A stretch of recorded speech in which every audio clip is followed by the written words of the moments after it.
तो गाइस स्वागत है तुम्हारा कॉमिक नाइट्स के इस अल्टीमेट मार्वल डीप डाइव में। आज हम बात करने वाले हैं एक ऐसे कैरेक्टर के बारे में जो विलन भी है, एंटी हीरो भी है और कभी कभी पूरे मार्वल यूनिवर्स का सेवियर भी बन जाता है। एक ऐसा बंदा जिसका नाम सुनते ही हीरोज के होश उड़ जाते हैं, डॉक्टर विक्टर वॉन डूम। इस वीडियो के बाद तुमको कोई और डूम के बारे में वीडियो देखने की जरूरत नहीं पड़ेगी, क्योंकि यहाँ मैं सब कुछ एक्सप्लेन कर दूंगा। डूम का ओरिजिन, पावर्स, सबसे बड़े मूवमेंट्स, उसकी साइकोलॉजी और एमसीयू फ्यूचर के ब्रेक डाउन। तो सीट बेल्ट बांध लो, डूम का मास्क चमका लो और चलते हैं लेटवेरिया में। तो विक्टर का जन्म होता है लेटवेरिया में, एक छोटा सा यूरोपियन देश जो अपनी खूबसूरती के लिए फेमस था और दूसरी तरफ पॉलिटिकल अनरेस्ट के लिए भी। फैमिली बैकग्राउंड की बात करें तो विक्टर की जो माँ थी वो थी Cynthia Von Doom. Powerful sorcerer थी, लेकिन उसकी जिंदगी खत्म हो गई एक डेंजरस डील की वजह से जो उसने मार्वल के डीमन मेफिस्टो के साथ की थी। तब विक्टर बड़ा ही छोटा था। दूसरी तरफ उसका बाप वर्नर वॉन डूम एक हीलर था। एक बार जब उसने लेटवेरिया की रानी का इलाज करने की कोशिश की और वो फेल हुआ तो उसे भागना पड़ा। भागते हुए विक्टर को ठंड से बचाने के चक्कर में वर्नर खुद मर गया और विक्टर अकेला रह गया। इसका इम्पैक्ट विक्टर पे ऐसा पड़ा कि एक तो बचपन में ही विक्टर ने अपनी माँ को खो दिया और बाप की मौत और लोगों का दुख देख के ये सब उसके अंदर एक अलग चीज पैदा कर गए, पावर की भूख। डूम ने डिसाइड किया कि वो अपने लोगों को प्रोटेक्ट करेगा, पर अपने तरीके से, चाहे दुनिया उसके अगेंस्ट ही क्यों ना हो। विक्टर ने अपनी माँ का मैजिक बुक और बाप के टूल्स दोनों यूज करके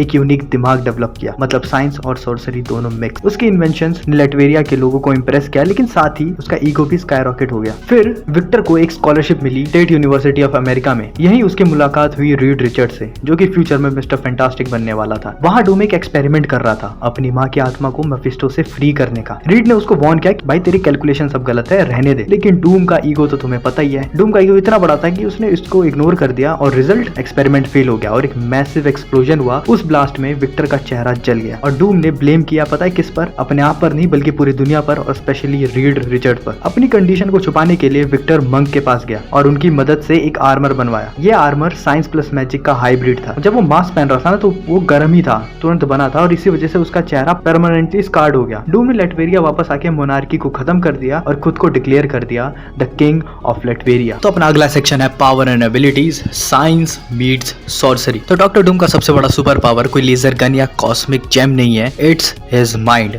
विक्टर वॉन डूम का दिमाग मार्वल यूनिवर्स के टॉप 3 इंटेलेक्ट्स में आता है, रीड रिचर्ड्स और टोनी के लेवल का, और कई बार उससे भी ज्यादा डेंजरस साबित हुआ है। डूम के लिए साइंस एक लैंग्वेज है और मैजिक एक आर्ट, और जब ये दोनों कंबाइन होते हैं तब बनता है द डूम फैक्टर। अब बात करते हैं डूम के सूट की, जो कि एक वॉकिंग फोर्ट्रेस है। डॉक्टर डूम के सूट की खासियत है पहले तो सुपर ह्यूमन स्ट्रेंथ। डूम का सूट उसे स्पाइडरमैन या कैप्टन अमेरिका से भी ज्यादा स्ट्रेंथ देता है। एक पंच में वो आयरन मैन के आर्मर तक को डेंट कर सकता है। Energy blast and force shield, gauntlet से वो multi spectrum energy beam fire कर सकता है जो हल्क को भी हर्ट कर चुकी है। फोर्स फील्ड उसे थॉर के म्योल्निर के डायरेक्ट स्ट्राइक से बचाता है। फिर आता है फ्लाइट, रॉकेट बूस्टर्स और लेविटेशन टेक के वजह से Doom high speed aerial manoeuvre कर लेता है। उसके बाद deep space, ocean floor, even nuclear radiation, Doom के लिए ये सब पिकनिक स्पॉट जैसे हैं। सूट सील्ड और सेल्फ सस्टेनिंग होता है। लाइफ सपोर्टिंग एंड हीलिंग में भी आर्मर अपने आप वुंड्स को हील करता है और इन्फेक्शन से प्रोटेक्ट करता है। इसके बाद आ जाते हैं एक इंटरेस्टिंग टॉपिक पे, जो कि है the army of doom, Doom bots. Doom bots एक अलग ही गेम है भाई। हर एक रोबोट डूम का परफेक्ट रेप्लिका होता है। सेम आवाज होती है, सेम अंदाज होता है और सेम फाइटिंग स्किल्स भी। कुछ यूज होते हैं डिप्लोमेसी के लिए, कुछ प्योर कॉम्बैक्ट यूनिट्स होते हैं जो एवेंजर्स तक को एंगेज कर लेते हैं, और सबसे बड़ी बात ये इतने रियलिस्टिक होते हैं कि कभी कभी रीडर्स तक कंफ्यूज हो जाते हैं कि असली डूम कौन है। समझ रहे हो तुम? रीडर्स तक। डूम का क्लासिक टैक्टिक ये है, हीरोज ने ये सोचते फाइनली कि भाई हम जीत गए, डूम अब हार चुका है, तो बूम मास्क उतरता है और निकलता है एक डूम बॉट।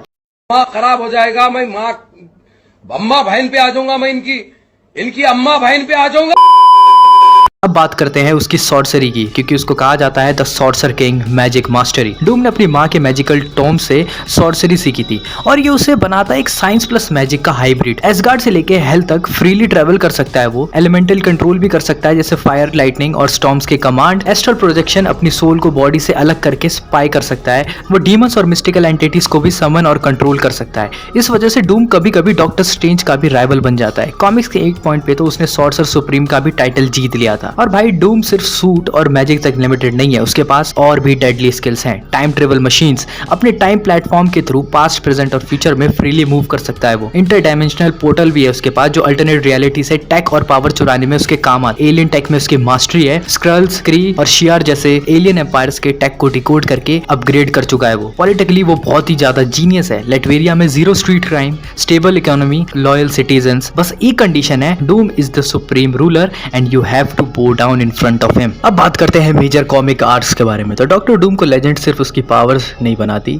उसकी कहानियां बनाती है, उसकी विक्ट्रीज बनाती हैं, उसकी फेलियर्स बनाती है। ये सब मिलके उसे मार्वल का एक टाइमलेस विलन बनाते हैं। तो सबसे पहले बात करते हैं बुक ऑफ डूम की। तो ये एक बायोग्राफी स्टाइल लिमिटेड सीरीज है जो डूम के चाइल्डहुड से शुरू होती है और उसके लेटवेरिया का किंग बनने तक कहानी दिखाती है। यहाँ हमें दिखाया जाता है कि डूम के ट्रेजिक लॉसेस कैसे हुए, उसका पहला मास्क पहनना, और दिखाया जाता है उसका आइकॉनिक वाव जो कि है never again will Doom be powerless. उसके बाद आता है डूम वॉर 2010। ये स्टोरी लाइन एक अल्टीमेट फेस ऑफ था डूम और ब्लैक पैंथर के बीच में। डूम का प्लान सिंपल और डेंजरस था कि वकांडा का वाइब्रेनियम रिजर्व से चुराना है, और सच बोलूं तो वो ऑलमोस्ट सक्सेसफुल हो गया था। अगर वाइब्रेनियम की मिस्टिकल प्रॉपर्टीज के साथ डूम का आर्मर कंप्लीट हो जाता तो प्रैक्टिकली उसे कोई रोक नहीं पाता। ये कॉमिक डूम की टेक्टिकल जीनियस और उसकी मास्टरमाइंड प्लानिंग को हाईलाइट करती। उसके बाद आता है the most famous secret Wars 1984। इसमें बियॉन्डर एक कॉस्मिक गॉड सारे हीरोज और विलन्स को एक एलियन प्लेनेट बैटल वर्ल्ड पे भेजता है। वहां डूम ने इम्पॉसिबल करके दिखाया। उसने बियॉन्डर की गॉड लाइक पावर चुरा ली। एक कॉस्मिक एंटिटी बनकर डूम ने बैटल वर्ल्ड पे रूल किया। ये मार्वल हिस्ट्री का एक सबसे बड़ा विलन पावर अप मूवमेंट है। उसके बाद आता है अपना सीक्रेट वॉर्स 2015। मल्टीवर्स कोलैप्स हो रहा था और रीड रिचर्ड्स जैसे हीरो सॉल्यूशन ढूंढ रहे थे। डूम ने एक और लेवल पर गेम खेली। उसने फ्यूचर फाउंडेशन की साइंस और मॉलिक्यूल बैंड्स की पावर कंबाइन करके मल्टीवर्स के शैटर्ड पीसेस को जोड़कर एक नया प्लेनेट बनाया बैटल वर्ल्ड। डूम ने खुद को डिक्लेयर कर दिया गॉड एम्पायर डूम। उस वक्त उसके पास लिटरली क्रिएशन लेवल पावर, मतलब वो एक इंसान से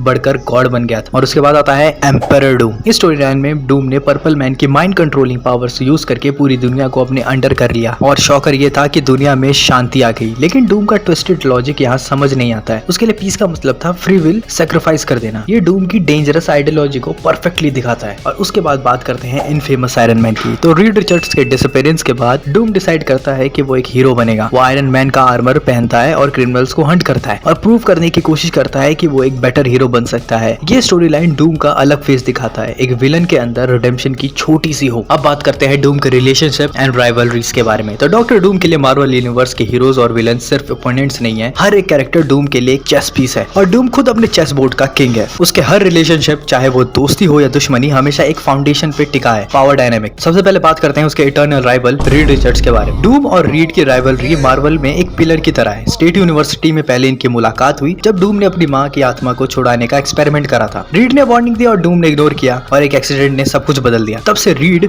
डूम के लिए एक सिंबल बन गया फेलियर का। और डूम वो इंसान है जो फेलियर कभी एक्सेप्ट ही नहीं करता। हर बैटल में डूम का हिडन मोटिव एक ही होता है, प्रूफ करना कि वो रीड से स्मार्टर है। उसके बाद बात करते हैं उसके अनईजी अलाई मतलब नेमोर द सबमरीनर के बारे में। डूम और नेमोर का रिलेशनशिप एक परफेक्ट फ्रेनेमी का एग्जांपल है। फ्रेनेमी का मतलब फ्रेंड प्लस एनिमी, तुम्हें पता ही होगा, पर फिर भी दोनों मोनार्क्स हैं। दोनों अपनी नेशंस के लिए कुछ भी करने को तैयार है और दोनों का ईगो स्काई हाई है। कभी अटलांटिस और लेटवेरिया के बीच ट्रेड डील्स होते हैं तो कभी बैटलफील्ड पे दोनों एक दूसरे की तोड़ने पे लगे होते हैं। आगे बात करते हैं उसके पॉलिटिकल नेमेसिस के बारे में जो कि है ब्लैक पैंथर। डूम और टचाला का क्लैश सिर्फ सुपर हीरोज की फाइट नहीं बल्कि दो नेशंस के बीच एक कोल्ड वॉर है। डूम वॉर स्टोरी लाइन में जैसे मैंने तुम्हें बताया कि डूम का वकांडा पे अटैक एक मास्टर स्ट्रोक था। उसने वाइब्रेनियम के मिस्टिकल पोटेंशियल का कैलकुलेशन कर लिया था और इसी वजह से टचाला उसके लिए एक वर्दी अपोनेंट बन गया जिसका इंटेलेक्ट और स्ट्रेटेजी डूम को बराबर टक्कर कर देती थी। अब बात करते हैं द मैजिकल राइवल के बारे में जो कि तुमने गेस कर ही लिया होगा, डॉक्टर स्ट्रेंज। डूम और स्ट्रेंज का कनेक्शन साइंस से नहीं है, मैजिक से है। डूम ने कभी स्ट्रेंज से सीखा, कभी उसके साथ लड़ा और कभी उसके साथ मिलकर मल्टीवर्स को भी बचाया है। स्ट्रेंज डूम का एम्बिशन समझता है लेकिन उसके रूथलेस मेथड्स को कभी एक्सेप्ट नहीं करता। ये डायनामिक उसके रिलेशनशिप और कॉम्प्लेक्स बनाता है। और अगर हम देखें तो कुछ और भी रिलेशनशिप है जैसे सुई स्टॉर्म। डूम ने कभी ओपनली एडमिट नहीं किया लेकिन हिंट्स हमेशा रहे हैं कि उसका सुई के लिए रिस्पेक्ट और अट्रैक्शन दोनों है। उसके बाद Fantastic Four as a team की बात करें तो डूम के लिए ये सिर्फ एनिमीज नहीं बल्कि एक ऑब्सेशन है। हर कन्फ्रंटेशन डूम के लिए एक और चांस होता है सुपीरियरिटी प्रूव करने का, जिससे हमें समझ में आता है कि डूम हैज सुपीरियरिटी कॉम्प्लेक्स। तो अब बात करते हैं psychology, the mind of doom. अब ना डूम को समझने की कोशिश करते हैं। तो विक्टर वॉन डूम का दिमाग एक फोर्ट्रेस जैसा है और उस फोर्ट्रेस के अंदर छुपा है complicated mix ego, ambition, trauma. Doom को समझने के लिए पहले ये समझना पड़ेगा कि उसके लिए गुड और इवल कोई एब्सोल्यूट चीज नहीं है, बस रिलेटिव कॉन्सेप्ट है। तो डूम की नजरों से देखे तो वो सेल्फ इमेज में the hero of his story है। डूम अपने आप को कभी विलन नहीं मानता, कह सकते हो कि उसको मेन कैरेक्टर सिंड्रोम भी है। उसके लिए वो दुनिया का असली सेवियर है, बस बाकी लोग उसकी विजन को समझ नहीं पा रहे। अगर उसको लगता है कि डिक्टेटर बनकर ही दुनिया में पीस ला सकते हैं तो वो करेगा, चाहे कितनी भी जान क्यों ना चली जाए। और दूसरी बात करें तो ईगो। तो अब बात करते हैं उसकी ईगो के बारे में। तो डूम का ईगो उसकी सबसे बड़ी स्ट्रेंथ है क्योंकि यही उसको हर डिफीट के बाद वापस उठाता है। लेकिन यही ईगो उसके सबसे बड़ी वीकनेस भी है। डूम कभी कभी अपनी गलती एक्सेप्ट नहीं करता। हर हर ब्लेम किसी और पर, स्पेशली रीड पे डालता है। चाहे वो जितना रूथलेस लगता हो, डूम के पास उसका एक मोरल कोड है। अपने लोगों लेटवेरियंस की प्रोटेक्शन उसकी फर्स्ट प्रायोरिटी है। अगर उसने प्रॉमिस कर दिया तो यूजुअली वो निभाता है, अनलेस कोई बड़ा पर्सनल गेन सामने ना आ जाए। डूम अननेसेसरली क्रुएल्टी में बिलीव नहीं करता, लेकिन जो उसके रास्ते में आता है उसका एंड गारंटीड होता है। तो अब बात करते हैं उसकी the constant need to prove himself के ऊपर। डूम की पर्सनैलिटी के कोर में एक ऑब्सेशन है, रीड रिचर्ड से बेटर बनना। ये ऑब्सेशन इतनी गहरी है कि कभी कभी डूम का फाइनल गोल दुनिया को सेव करना नहीं होता, बस ये साबित करना होता है कि वो रीड को बीट कर सकता है। रीड को बीट करना ही सबसे बड़ा ऑब्जेक्टिव बन जाता है उसके लिए कभी कभी, और रिडेम्पशन का इल्यूजन तो उसको है ही। कभी कभी डूम हीरो बनने की कोशिश करता है, जैसे इनफेमस आयरन मैन का स्टोरी लाइन में, लेकिन प्रॉब्लम यह है कि डूम की डेफिनेशन ऑफ हीरोइज्म भी कंट्रोल और डोमिनेंस के ऊपर ही बेस्ड है। मतलब वो हीरो बनना भी चाहे तो भी उसके मेथड्स एक डिक्टेटर वाले ही होते हैं। तो अब बात करते हैं the rise of doom MCU future के ऊपर। तो मार्वल सिनेमैटिक यूनिवर्स का एक गोल्डन रूल है कि हर एक नए सागा का बिग बैड होता है। इन्फिनिटी सागा में थैनोस ने पूरा स्टेज डोमिनेट किया, और जब अब मल्टीवर्स सागा अपने क्लाइमैक्स की तरफ जा ही रही है तो फैंस को पता ही है कि अब अल्टीमेट विलन कौन होगा, जो कि है विक्टर वॉन डूम। तो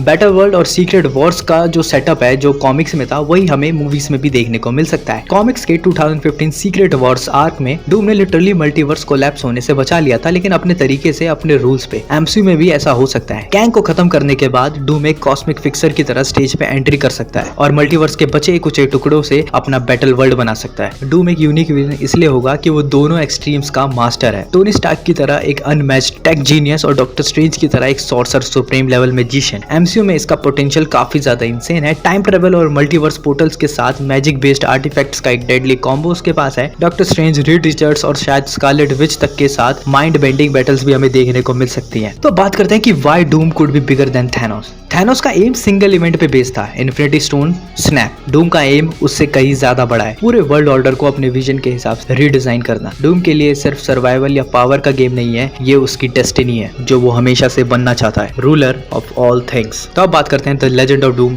conclusion. Doctor Victor Von Doom, ये नाम सिर्फ एक विलन का नहीं है, ये एक लेजेंड का नाम है। डूम मार्वल यूनिवर्स का वो रेयर कैरेक्टर है जो कि वक्त पर फियर, रिस्पेक्ट और फैसिनेशन का सिंबल है। वो एक रूलर है, एक किंग जो अपने लेटवेरियन लोगों के लिए कुछ भी करने को रेडी है। वो एक साइंटिस्ट है जिसके पास एक ऐसा माइंड है जो इम्पॉसिबल का भी ब्लूप्रिंट बना देता है। एक सॉर्सरर है, एक मैजिशियन जो कॉस्मिक गॉड्स तक को चैलेंज करने की हिम्मत रखता है, और एक स्ट्रेटेजिस्ट है। डूम की कहानी ट्रेजेडी से शुरू होती है, एम्बिशन से ग्रो होती है और उसके विजन पे खत्म होती है, जहां दुनिया उसके रूल में शांति से जी सके, चाहे उसके लिए फ्रीडम सेक्रीफाइस क्यों ना करना पड़े। और एक चीज बिल्कुल फिक्स है, जब डूम एमसीयू में अपना पहला कदम रखेगा वो पूरा सिनेमैटिक लैंडस्केप हिला देगा। हीरोज के लिए वो सिर्फ एक विलन नहीं होगा, वो एक फोर्स ऑफ नेचर होगा। तो दोस्तों, अगर तुम्हें ये अल्टीमेट डीप डाइव पसंद आई तो कमेंट सेक्शन में सिर्फ एक बात लिख देना, ऑल हेल डूम।